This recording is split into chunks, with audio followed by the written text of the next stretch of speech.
The evening was serene. The calm of dusk enveloped the road, the gentle hum of the engine creating a rhythmic sense of peace. Amara Johnson, the powerful and respected FBI director, was winding down from another intense day at the office. She had successfully handled cases that many thought were impossible. Her sharp mind and calm demeanor had earned her a reputation as one of the most skilled and relentless leaders in the FBI. But today, the weight of the day had caught up with her, and she yearned for nothing more than to enjoy a quiet dinner and some well-deserved rest. Her sleek black SUV glided smoothly along the quiet road, surrounded by towering trees that whispered with the wind. The sun had just dipped below the horizon, casting the world in soft shades of blue and purple. Amara was lost in her thoughts as the familiar landscape rolled by, each mile bringing her closer to home. All she wanted now was to be surrounded by peace and warmth, to forget about the stress and tension that had defined her day. But fate had other plans. The sudden flash of red and green lights in her rearview mirror pierced the quiet evening like a jolt of electricity. Amara blinked in surprise, her eyes narrowing. She hadn't done anything wrong. Her speed had been just right, the car's turn signals used with precision. She had followed every rule, every law, as she always did. So why had she been stopped? The siren blared, growing louder with each passing second, and Amara's calm expression shifted ever so slightly. A smirk crossed her lips. Not because she found the situation amusing, but because of the raw, cynical sarcasm that bubbled up inside her. This wasn't just a routine stop. It was something more. She had seen it before, had heard the stories. She was a black woman, and in America, that came with its own set of assumptions, dangers, and injustices. The flashing lights, the siren, the stop. Amara had lived through these moments countless times, but she had always known how to handle herself. She had learned early on that remaining calm, controlled, and professional was the only way to navigate a world that seemed determined to make her a target. With a deep breath, she slowed the vehicle and pulled it over to the side of the road, her headlights casting long shadows across the darkening pavement. Her hands, though steady, moved with purpose, ensuring that the car was in park and that the engine was turned off. As her fingers reached to unbuckle her seatbelt, her mind was already assessing the situation. She had done nothing wrong, and yet she could feel the tension rising, like a storm that was about to break. The police officer who approached her vehicle was tall, his uniform a stark contrast against the night sky. Amara's eyes met his as he walked toward her, his steps firm and confident. His face held an expression of authority, but it was tinged with something else, something darker, something unfamiliar. His eyes locked onto hers with suspicion, and Amara couldn't help but feel a ripple of unease creep through her veins. He knocked on her window, the sound sharp in the otherwise quiet night. Amara rolled the window down slowly, her face a mask of calm professionalism, but her mind was already calculating every move, every word. "Good evening, officer," she said, her voice steady and clear. "How can I help you?" The officer, whose name tag read Daniel Carter, paused before responding. His gaze was fixed on her, as though trying to read her every move. He didn't answer right away. Instead, he took a moment to assess her, as though trying to decide if she was worthy of his words. "Driver's license and registration," he said finally. His tone clipped, as though it was an order rather than a request. Amara frowned, her brow furrowing just slightly. She had expected a more routine interaction, but something about this officer's demeanor felt off. He wasn't acting like a professional cop. He was acting like someone with an agenda. "Can you tell me why you stopped me, officer?" Amara asked again, her voice remaining calm but firm. It was a simple question, one that every driver had a right to ask, but it seemed to irk Officer Carter. His expression hardened, and he stepped closer to her window, his eyes narrowing. "You look suspicious," he said, his voice laced with a hint of disdain. "I need to check your papers to make sure everything is in order." Amara's chest tightened, and her grip on the steering wheel tightened as well. The term suspicious rang in her ears, and she could feel the weight of it. She had lived in a world where the color of her skin was enough to make her suspicious in the eyes of some. The injustice of it made her blood boil, but she refused to let it show. "Looked suspicious?" Amara echoed, raising an eyebrow. "Could you elaborate, officer?" I don't think looks suspicious is a valid reason to stop someone under the law. Daniel Carter's face flickered with irritation. His jaw clenched, and for a moment Amara thought he might lose his temper. He took a step closer to the window, his face now inches from hers, and Amara could feel the growing tension between them. His eyes weren't filled with the usual calm authority she had encountered in her career, but something darker, something she didn't fully understand. "You're going to argue with the police," Daniel snapped, his voice rising. "Don't make things difficult. Just show your papers." Amara didn't flinch. She slowly pulled her driver's license and registration from the document holder, but she didn't hand them over right away. She had dealt with men like him before, men who thought their badge gave them the right to demand and control without any question. She had dealt with countless cases where the law was ignored because of bias, prejudice, and fear, and she wouldn't allow that to happen to her.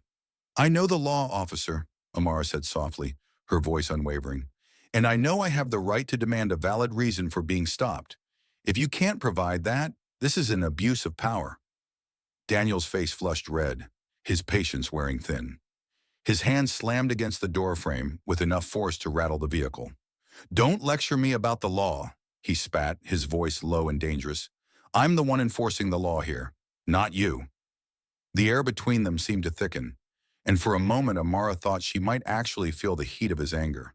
Her mind raced, trying to process the situation, but her training kicked in. She knew this wasn't just about the stop. It was about something much larger, a battle for respect, for dignity, for fairness, and she wasn't going to back down. "Officer," Amara said, her voice calm but firm, "I stopped the car at your request. I have no intention of resisting, but I will not comply with unreasonable requests without a valid reason." She could feel his gaze intensify, like a physical force pressing against her, trying to break her composure. But she held steady, her gaze unwavering, refusing to give in to his aggression. His temper flared even further. "Who do you think you are to talk to me like that?" Daniel snapped, his tone now laced with anger. "I told you to hand over the papers. Just do it." The words stung, and Amara's pulse quickened, but she didn't let it show. She wasn't just a woman being stopped on the side of the road. She was the FBI director. She was someone who had spent her entire career ensuring justice, and she wasn't about to let anyone strip that away from her. "I am a law-abiding citizen, officer," Amara said, her voice never wavering, "and I believe you know that too." With every word she spoke, Daniel's anger seemed to boil over. The air between them was electric, and Amara could feel the subtle shift in his demeanor, the change from mere annoyance to something more dangerous. He stepped back, his eyes never leaving her face. She could see the hatred now, the ugly side of power when it was abused, the sense of entitlement that came from a man who believed that his badge was enough to make him right. But Amara knew better.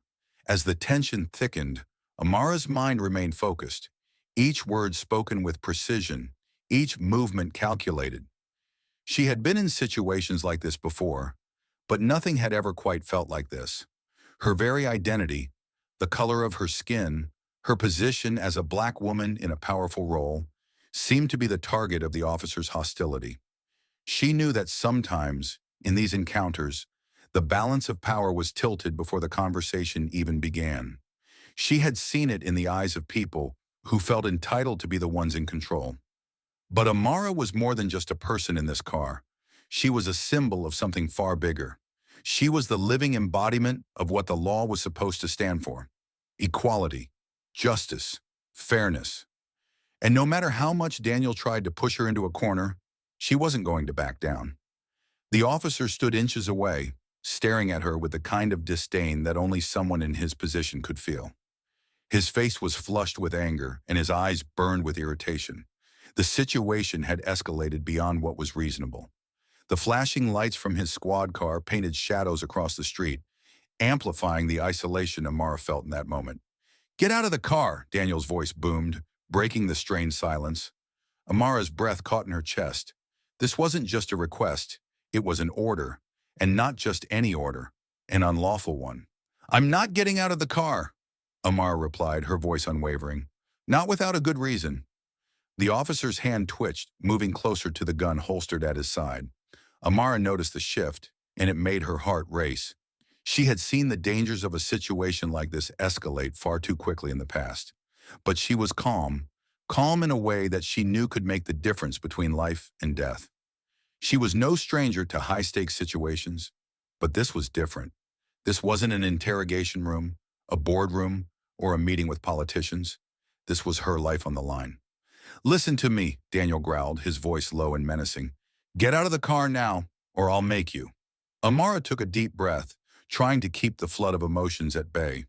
She wasn't about to let him provoke her into making a move that would make her look like the aggressor. Her training had prepared her for moments like this. She had seen worse in the world. But this time, the world had become her enemy, and the man in front of her was just another representation of the system that was broken. "I am not going to obey an unlawful order," she said firmly, her hand still gripping the steering wheel, her gaze fixed on the officer. She wasn't afraid, but the weight of the moment was undeniable. Daniel's eyes flared, his breath quickening as the tension reached a boiling point. His gaze flicked down to his hand resting near his gun. His knuckles were white, his grip tightening as if trying to will himself into action. He didn't expect this level of resistance. He didn't expect someone like Amara to call him out, to challenge his authority. He thought he could push her around, make her comply, and exert control over the situation. But she wasn't backing down, and that made him angrier. "Do you think you're special?" Daniel spat, his tone dripping with venom. "You think you're above the law because of your job? You think your little badge gives you power?" Amara's eyes narrowed. She didn't have to say anything.